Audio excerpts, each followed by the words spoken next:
Ako po ay para kay Miss Reg and kay Angeline. Ayan. Paano nyo ginamit sa pagiging judge yung pagiging ina nyo sa totoong buhay? Ina mo rin! Uy! Miss Reg! Yung pagiging Nagtatanong lang. Miss Reg, nagtatanong lang si Kuya Bon. Sorry.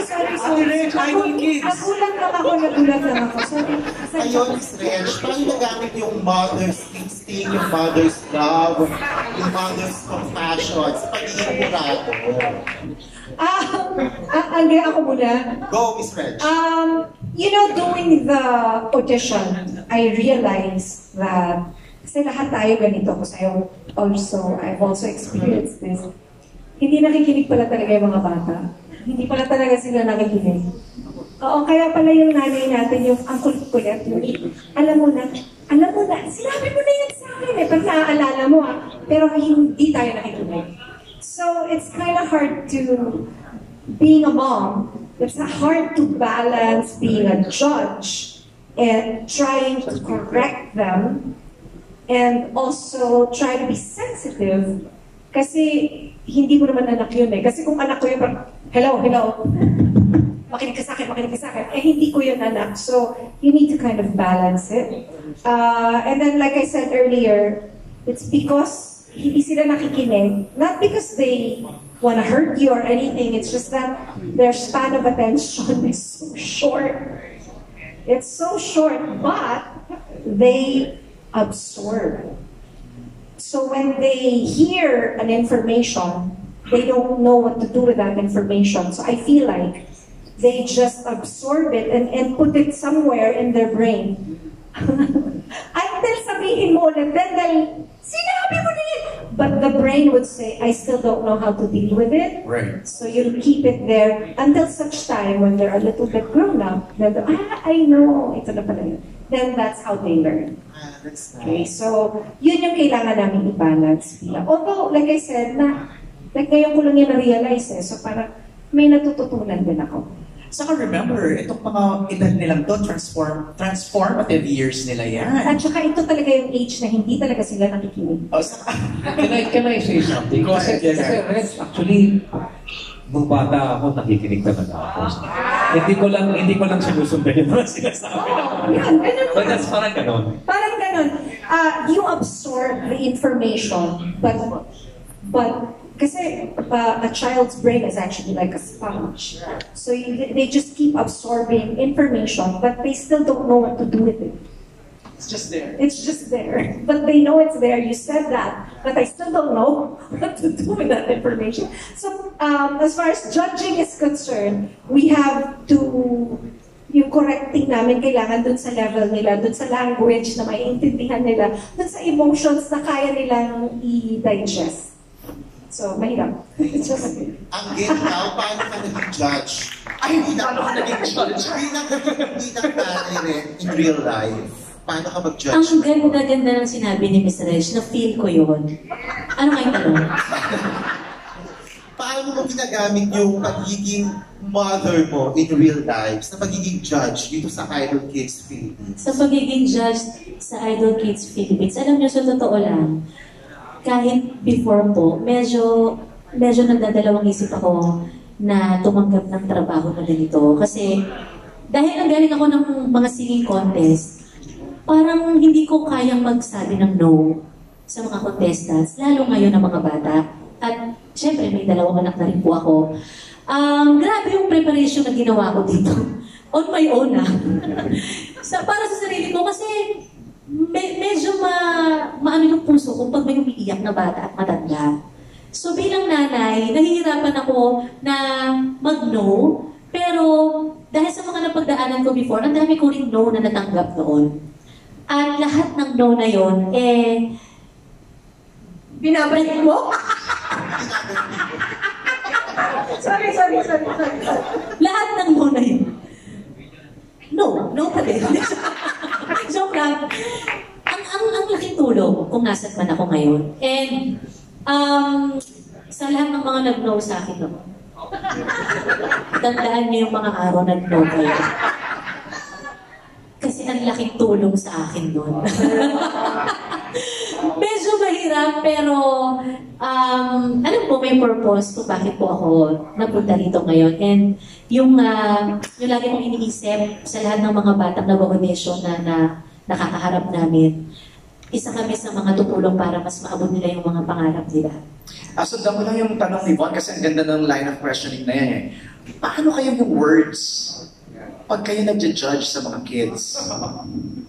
JK, paano yung words?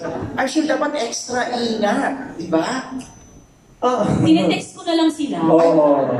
Mga magulang yung Kung kaya nakausap. sabihin, text na lang, sabi. Kaya ko maraming magulang na galit sa akin kasi ako yung no ng no. Ay, talaga? Hindi ba? Hindi. Pero ayun. Sorry na nakalimutan ko. No, but I feel like the dynamic is really nice kasi you have Mama Reg, Ate Angge, who's coming from a more motherly love and approach. Okay. Right? And then you have Tito Gary na talagang may touch of seriousness and Like a father. Strictness na like a father. And ako lang parang, kaya yung naipwesto ko sa sarili ko na parang mas kuya approach. So the way I talk na parang, yung drama, ako mga gusto yan, gagawin mo. Kakanta po, ganyan.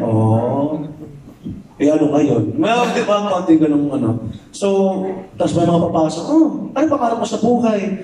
Gusto ko po mag-acting. Maling show sa dalihan mo, ha? Break mo yung eyes para mawala yung nervyos. Yeah, exactly. So parang rin sila, parang binabato lang ng bira na parang sila naman, most of them come in na talagang nanginginig, gano'n. Siguro kasi malamig na Kasi malamig din. Studio. Basta rin yun. Pero ayun, mas more kuya approach yung ginawa ko with the kids. Okay. Yeah. Kuya Gary, the choice of words. Well, ang advantage kasi bilang hindi lang isang tatay pero bilang isang papi, okay? Because I'm a lolo now. Natutunan ko rin na kausapin ng mga kabataan katulad ng age ng mga nasa Idol Kids Philippines. Yung gagamitin ko ba yung mga salita na how would I say, paano ba yun? Yung bagay dun sa kung saan sila, yung hilig nilang gawin, maliban sa pagkanta. So for example, mahilig mag-basketball. Kung medyo sumablay, parang gano'n yun, di ba? Sa basketball, kailangan mag-shoot, di ba? Kailangan lahat ng pag-winning shot, kailangan pumasok yun. Kumbaga something that they can understand. They can understand kasi they can relate, they can associate it dun sa kung ano man ang ibang kanilang ginagawa. Ganda. That's how I try to do it. But it's not easy. Because more than being hopefuls, these are children and they're developing. So sometimes when you say no, hindi natin alam kung ano Paano niya tatanggapin yun? Yeah. Pero I think na in a way, kailangan din matuto din yung mga kabataan ngayon na minsan when you lose or when somebody says no, mas lalo mong binibigyan ng halaga pag nakatanggap ka ng konting panalo sa buhay. When you receive a yes or a win in life, you treasure that because you know what it is to lose. Then you'll work harder and harder to only get better. Doon papasok yung role ng mga magulang. Yeah. Di ba? No? Yeah. After, whether they win or not, di ba? The parents should continue guiding them. Yeah. Alright? Von, second question? Second question pa lang yun. Grabe, no? Siksik na. Susundin ko na yung sinabi ni Sir Gary. Kunin ko na doon. Sir Gary, being a judge dun sa previous season din ng Idol Philippines, ng mga adult, gaano ka-challenging on your part ngayon to judge Idol Kids Philippines? Ano may mga, ginawa kayong preparations, adjustment, kasi mga bata? Yeah, Von, it's different. Kasi the kids today, mas exposed sila ngayon sa kung ano yung binabatuntog sa social media, all these platforms. So may standard na sila. Diba? Ito yung gusto kong maging. Tapos biglang naapak sila dun sa entablado, biglang no. It's difficult. Nung nagte-taping kami, at least for me, pag uwi ko, o habang pauwi ako, nandun ako sa kotse, iniisip ko, ano ba to? How do I continue to play the role that I was meant to play, even if they're no longer a part of the show?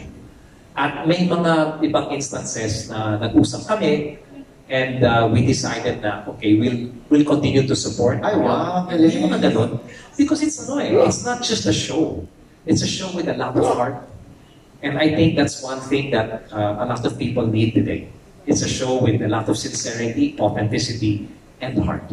And you cannot just come up with a show for kids, but you have to come up with a show that with the kids and bring out the best in them, whether it's a yes or a no. And that takes a lot. It cannot only take one. It takes the 4 judges, including the entire staff, to really be able to bring out the best in all of them. So it's a bit tough, but I'm glad I'm a part of it. Angge? And this is not just a show. It's a showcase of talent. Anong linggo mong pinag-aralan? Yes, no? For day yun. Party. Okay ka, Von? Okay na, congratulations po and looking forward to Idol Kids. I hope you enjoy it. Thank you, Von.